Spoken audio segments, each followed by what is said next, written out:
Truk pengangkut ayam dan dam truk pengangkut material Jalan Tol Indralaya Palembang terlibat kecelakaan di depan jembatan Sakatiga menuju Tanjung Senai, Selasa 31 Mei sekitar pukul 13.00 waktu Indonesia Barat.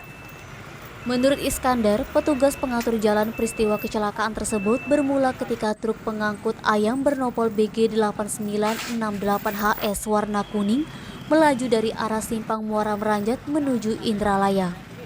Sampai di lokasi kejadian, tiba-tiba menabrak sebuah dam truk yang kemudian banting ke kanan dan menabrak dam truk pengangkut material jalan tol bernopol BG 8747LO warna hijau.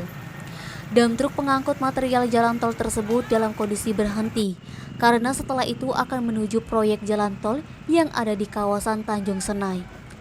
Menurut Iskandar, truk pengangkut ayam ini dalam kondisi remblong. Akibat peristiwa ini, kernet truk pengangkut ayam mengalami patah kaki dan langsung dibawa ke RSUD Tanjung Senai untuk mendapatkan pertolongan. Sementara sopir dam truk sedang diurut oleh salah seorang warga desa Sakatiga. Eti, Sumeko TV melaporkan.